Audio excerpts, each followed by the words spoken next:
ఒక బడ్జెట్ చెప్పామనుకోండి, వాళ్ళది కాదు ఇంకా తక్కువ చెప్తారు. అది వాళ్ళే చెప్పండి. టీటీడీని అడుగుతున్నాం ఒకటే, ఇప్పుడు 40 లక్షల పుస్తకాలకు పైగా టీటీడీ గోడౌన్లో పడుంది. ఇవి రేపు వెళ్తాం, మీడియా కూడా రండి, మనం వెళ్దాం, వెళ్ళి చూద్దాం ఒకసారి.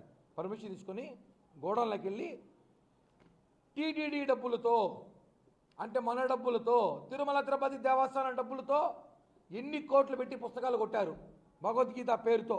ఇది ఎక్కడుంది? ఇప్పుడు ఇవన్నీ గోడౌన్లో ఉన్నాయి. ధర్మ ప్రచార పరిషత్ వాళ్ళు ఏం చేస్తున్నారు? కనీసం దీన్ని భక్తులుగా పంచండి అయ్యా. పంచాలంటే దీనిలో కారణం ఏమంటే, ఈ పుస్తకం రాసినట్టు కరుణాకర్ రెడ్డి గారు ఏవి ధర్మారెడ్డికి పేర్లు వేసుకున్నారు. ఇది పబ్లిసిటీ. భగవద్గీతలు మీరు రాశారా? భగవద్గీత రాసి దశాబ్దాల ముందు రాస్తే మీకే సంబంధం, మీ పేర్లు ఎలా వేసుకుంటారు? చూడండి, పబ్లిష్డ్ బై శ్రీ ఏవి ధర్మారెడ్డి, 2వ పేజీలో.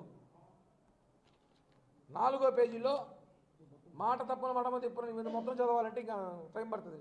కింద భూమన కరుణాకర్ రెడ్డి, అధ్యక్షులు టీటీడీ పార్లమెంట్ సభ్యులు. భగవద్గీతలు మీ పేర్లు వేసుకోమన్నారా?